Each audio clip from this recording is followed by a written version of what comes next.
प्रधानमंत्री नरेंद्र मोदी आज राजस्थान के दौरे पे हैं। उन्होंने नाथनगर में श्रीनाथ जी के मंदिर में दर्शन करने के बाद करोड़ों की कई विकास कार्यों का शिलान्यास एवं उद्घाटन करने के बाद जनता को संबोधित कर रहे हैं। आइए हम आपको सुनाते हैं क्या कुछ कह रहे हैं अपने संबोधन में। हम आपको लिए चलते हैं नाथनगर।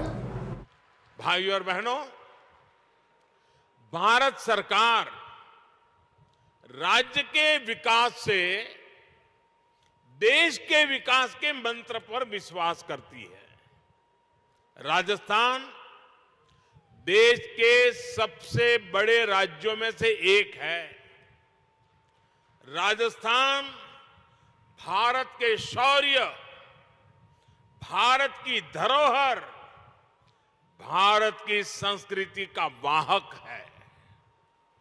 राजस्थान जितना विकसित होगा उतना ही भारत के विकास को भी गति मिलेगी।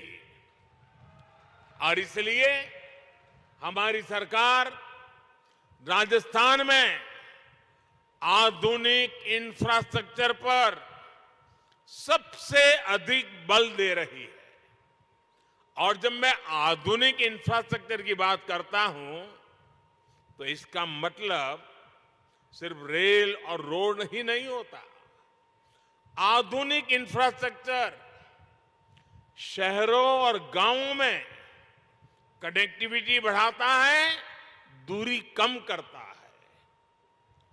आधुनिक इंफ्रास्ट्रक्चर समाज में सुविधाएं बढ़ाता है, समाज को जोड़ता है। आधुनिक इंफ्रास्ट्रक्चर डिजिटल सुविधाओं को बढ़ाता है, लोगों का जीवन आसान बनाता है। आधुनिक इंफ्रास्ट्रक्चर विरासत को बढ़ावा देने के साथ ही विकास को भी गति देता है। जब हम आने वाले 25 साल में विकसित भारत के संकल्प की बात करते हैं तो उसके मूल में यही इंफ्रास्ट्रक्चर एक नई ताकत बनकर के उभर रहा है। आज देश में हर तरह के इंफ्रास्ट्रक्चर पर अभूतपूर्व निवेश हो रहा है, अभूतपूर्व गति से काम चल रहा है। रेलवे हो, हाईवे हो, एयरपोर्ट हो, हर क्षेत्र में भारत सरकार हजारों करोड़ रुपए निवेश कर रही है। इस साल के बजट में भी भारत सरकार ने इंफ्रास्ट्रक्चर पर 10 लाख करोड़ रुपए खर्च करना तय किया है। आज भारत का समाज आकांक्षी समाज है, एस्पिरेशनल सोसाइटी है। आज 21वीं सदी के इस दशक में लोग कम समय में ज्यादा से ज्यादा दूर तक पहुंचना चाहते हैं, ज्यादा से ज्यादा सुविधाएं चाहते हैं। सरकार में होने के नाते ये हम सभी का दायित्व है कि भारत के लोगों की इस आकांक्षा को, राजस्थान के लोगों की इस आकांक्षा को हम सब मिलकर के पूरा करें। हम सब जानते हैं कि सड़क के साथ ही कहीं जल्दी आने जाने के लिए रेलवे कितनी जरूरी होती है। आज भी गरीब या मध्यम वर्ग को सपरिवार कहीं जाना है तो उसकी पहली पसंद रेल ही होती है। इसलिए आज भारत सरकार अपने दशकों पुराने रेल नेटवर्क को सुधार रही है, आधुनिक बना रही है।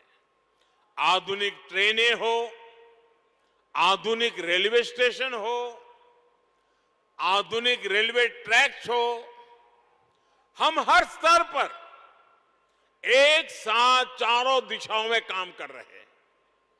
आज राजस्थान को भी उसकी पहली वंदे भारत एक्सप्रेस मिल चुकी है।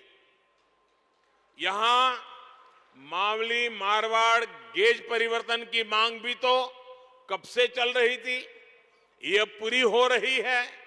इसी तरह अहमदाबाद उदयपुर के बीच पूरे रूट को ब्रॉडगेज में बदलने का काम भी कुछ महीने पहले पूरा हुआ है। इस नए रूट पर जो ट्रेन चल रही है उसका बहुत लाभ उदयपुर और आसपास के लोगों को हो रहा है।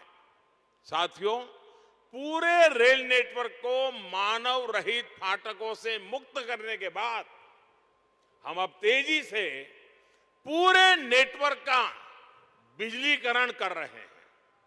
हम उदयपुर रेलवे स्टेशन की तरह ही देश के सैकड़ों रेलवे स्टेशनों को आधुनिक बना रहे हैं, उनकी कैपेसिटी बढ़ा रहे हैं और इन सबके साथ ही हम मालगाड़ियों के लिए special track, dedicated freight corridor बना रहे हैं। साथियों, पिछले 9 वर्षों में राजस्थान का रेल बजट भी 2014 की तुलना में 14 गुना बढ़ा है। बीते 9 वर्षों में राजस्थान के लगभग 75% रेल नेटवर्क का बिजलीकरण किया जा चुका है। यहां गेज परिवर्तन और दोहरीकरण का बहुत बड़ा लाभ डूंगरपुर, उदयपुर, चित्तौड़, पाली, सिरोही और राजसमंद जैसे जिलों को मिला है। वो दिन दूर नहीं जब राजस्थान भी रेल लाइनों के 100% बिजलीकरण वाले राज्यों में शामिल हो जाएगा। हमारे देश में कुछ लोग ऐसी विकृत विचारधारा के शिकार हो चुके हैं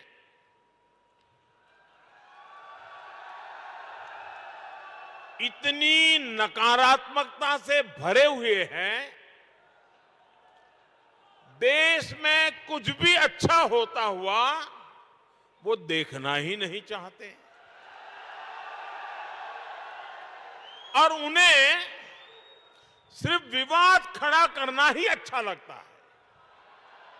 अब आपने कुछ सुना होगा, जैसे कुछ लोग उपदेश देते हैं कि आटा पहले कि डाटा पहले, सड़क पहले कि सैटेलाइट पहले।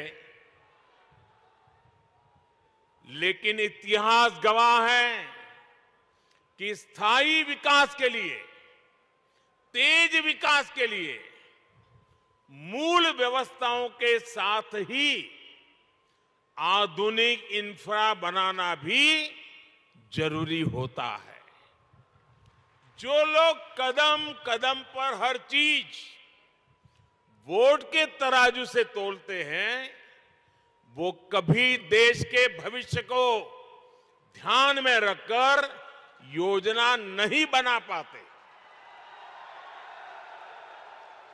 हम कई बार देखते हैं गांव में पानी की टंकी बनी, लेकिन वो 4-5 साल में ही छोटी पड़ जाती है।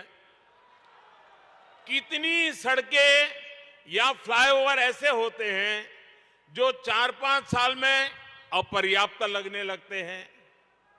हमारे देश में इसी सोच की वजह से इंफ्रास्ट्रक्चर के निर्माण को प्राथमिकता नहीं दी गई।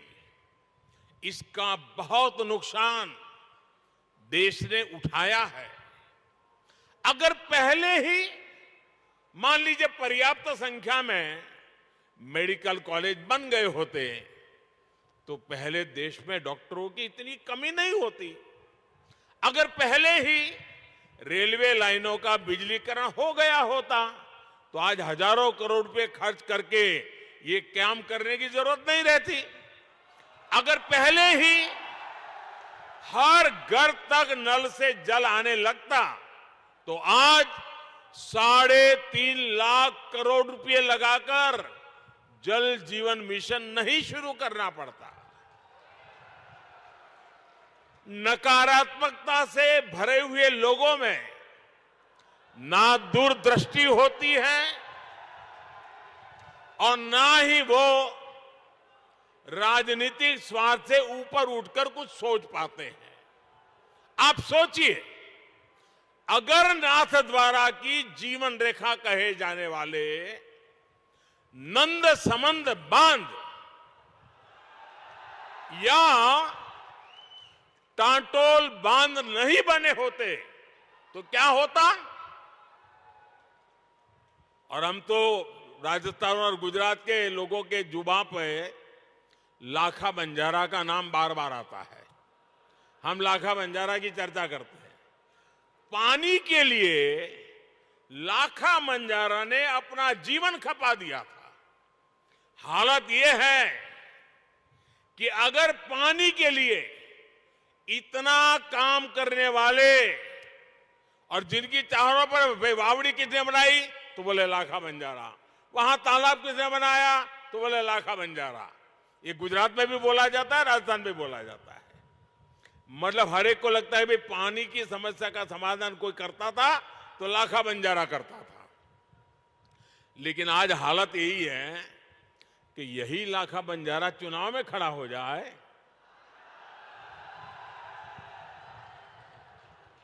तो ये नकारात्मक सोच वाले उसको भी हराने के लिए मैदान में आएंगे। इसी के साथ आप सभी को नमस्कार। इसी तरह से हमारे चैनल को देखते रहिए। तमाम न्यूज़ अप टू डेट के लिए इस चैनल को सब्सक्राइब कीजिए, लाइक कीजिए एवं शेयर ज़रूर कीजिए। जय हिंद, जय भारत।